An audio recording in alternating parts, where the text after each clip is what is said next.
Guarantee ತಾತ್ಕಾಲಿಕವಲ್ಲ, guarantee ಯೋಜನೆ ನಿಲ್ಲಿಸಲ್ಲ. Guarantee ಯೋಜನೆಗಳು ತಾತ್ಕಾಲಿಕ ಎಂಬ ವಿಜೇಂದ್ರ ಹೇಳಿಕೆಗೆ ಸಿದ್ದರಾಮಯ್ಯನವರು ತಿರುಗೇಟು ಕೊಟ್ಟಿರೋದು. ಸಿಎಂ ಸಿದ್ದರಾಮಯ್ಯ ತಿರುಗೇಟು ಕೊಟ್ಟಿದ್ದಾರೆ ವಿಜೇಂದ್ರ ಹೇಳಿಕೆಗೆ. ಗ್ಯಾರಂಟಿ ತಾತ್ಕಾಲಿಕ ಅಲ್ಲ, ಗ್ಯಾರಂಟಿ ಯೋಜನೆ ನಾವು ನಿಲ್ಲಿಸಲ್ಲ. ಗ್ಯಾರಂಟಿ ಯೋಜನೆಗಳು ತಾತ್ಕಾಲಿಕ ಅಂತ ವಿಜೇಂದ್ರ ಹೇಳಿಕೆ ಕೊಟ್ಟಿದ್ರು. ಅದಕ್ಕೆ ಬೆಂಗಳೂರಲ್ಲಿ ಸಿಎಂ ಸಿದ್ದರಾಮಯ್ಯ ಸ್ಪಷ್ಟನೆ ಕೊಟ್ಟಿದ್ದಾರೆ.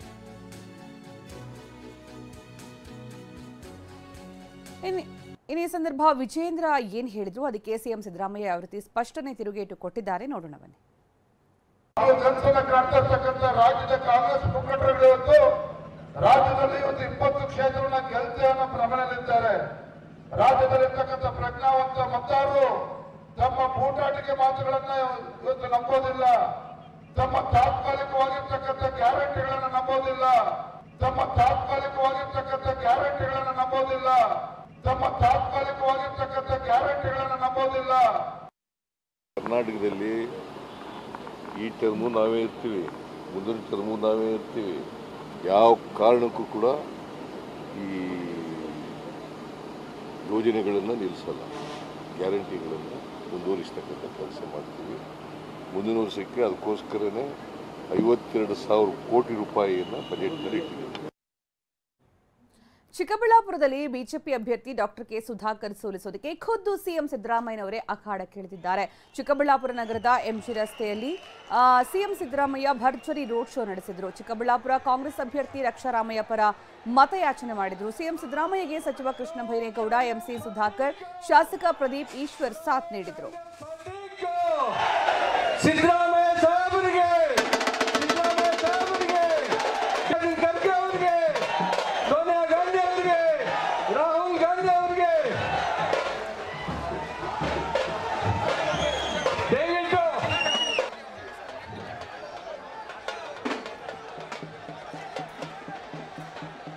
ಬಂದಿರತಕ್ಕಂಥ ಎಲ್ಲ ನಮ್ಮ ಕಾಂಗ್ರೆಸ್ ಪಕ್ಷದ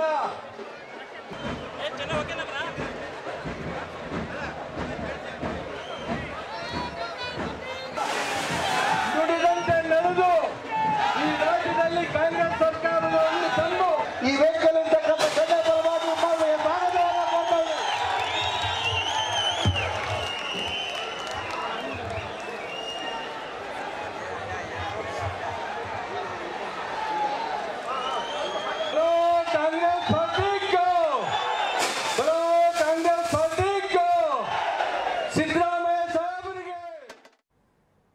ಚಿಕ್ಕಬಳ್ಳಾಪುರಕ್ಕೆ ಸಿಎಂ ಸಿದ್ದರಾಮಯ್ಯ ವಿಶೇಷ ಬಸ್ನಲ್ಲಿ ಆಗಮಿಸುವ ವೇಳೆ ಚುನಾವಣಾಧಿಕಾರಿಗಳು ಬಸ್ ತಪಾಸಣೆ ಮಾಡಿದ್ದಾರೆ. ಚಿಕ್ಕಬಳ್ಳಾಪುರದ ಐಬಿ ಬಳಿ ಸಿಎಂ ಬಸ್ ತಪಾಸಣೆ ನಡೆಸಿದ್ರು. ನಿನ್ನೆ ಮಂಡ್ಯಕ್ಕೆ ರಾಹುಲ್ ಗಾಂಧಿ ಆಗಮಿಸಿದಂತಹ ಸಂದರ್ಭದಲ್ಲೂ ಕೂಡ ಹೆಲಿಕಾಪ್ಟರ್ ಪರಿಶೀಲನೆ ಮಾಡಲಾಗಿತ್ತು. ಇಲ್ಲಿ ಚುನಾವಣಾಧಿಕಾರಿಗಳು ತಮ್ಮ ಕರ್ತವ್ಯ ನಿರ್ವಹಿಸುವಂತಹ ಸಂದರ್ಭ ಸಿಎಂ ಸಿದ್ದರಾಮಯ್ಯ ವಿಶೇಷ ಬಸ್ನಲ್ಲಿ ಪ್ರಚಾರಕ್ಕೆ ಅಂತ ಚಿಕ್ಕಬಳ್ಳಾಪುರಕ್ಕೆ ಆಗಮಿಸಿದ ಸಂದರ್ಭ ಚಿಕ್ಕಬಳ್ಳಾಪುರದ ಐಬಿ ಬಳಿ ಸಿಎಂ ಬಂದಿದ್ದಂತಹ ಬಸ್ನ ತಪಾಸಣೆ ನಡೆಸಲಾಯಿತು.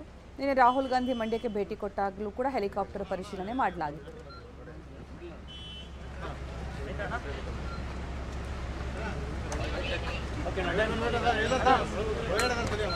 ಗಮನಿಸ್ತಾ ಇರುವಂತಹ ದೃಶ್ಯ ಸಿಎಂ ಪ್ರಚಾರ ವಾಹನ ಪರಿಶೀಲನೆ ಚುನಾವಣಾಧಿಕಾರಿಗಳಿಂದ. ಇನ್ನೊಂದು ಕಡೆ ಹೆಲಿಕಾಪ್ಟರ್ ದೃಶ್ಯ ಗಮನಿಸ್ತಾ ಇದ್ದೀವಿ. ನಿನ್ನೆ ಮಂಡ್ಯಕ್ಕೆ ಆಗಮಿಸಿದಂತಹ ಸಂದರ್ಭದಲ್ಲಿ ರಾಹುಲ್ ಗಾಂಧಿ ಅವರ ಹೆಲಿಕಾಪ್ಟರ್ನ ಚುನಾವಣಾಧಿಕಾರಿಗಳು ಪರಿಶೀಲನೆ ನಡೆಸಿರೋದು. ಈಗ ಚುನಾವಣೆ ಸಂದರ್ಭ ಎಲ್ಲ ಕಡೆ ಪರಿಶೀಲನೆ ತಪಾಸಣೆ ಆಗ್ತಾ ಇದೆ. ಸಿಎಂ ಅವರ ಬಸ್ಸು ಕೂಡ ಇದಕ್ಕೆ ಹೊರತಾಗಿಲ್ಲ ಅನ್ನೋದು ಗಮನಿಸಬೇಕು.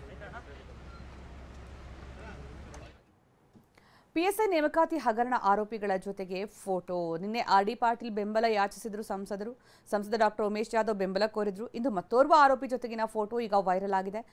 ದಿವ್ಯಾ ಹಾಗರಗಿ ಜೊತೆ ಸಂಸದ ಜಾಧವ್ ಪೋಸ್ ಕೊಡ್ತಾ ಇರುವಂತಹ ಫೋಟೋ ಅದು. ರಾಮನವಮಿ ಮೆರವಣಿಗೆಯ ಸಂದರ್ಭ ಬಿಜೆಪಿ ಸಂಸದ ಕೊಟ್ಟಿರುವಂತಹ ಪೋಸ್ ಈಗ ಸೋಷಿಯಲ್ ಮೀಡಿಯಾದಲ್ಲಿ ಹಂಚಿಕೊಂಡಿರೋದು ಸಂಸದ ಡಾಕ್ಟರ್ ಉಮೇಶ್ ಜಾಧವ್.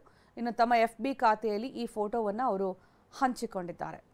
ನಿನ್ನೆ ಆರ್.ಡಿ. ಪಾಟೀಲ್ ಬೆಂಬಲ ಕೋರಿದ್ದಕ್ಕೆ ಆಕ್ರೋಶ ವ್ಯಕ್ತವಾಗಿತ್ತು.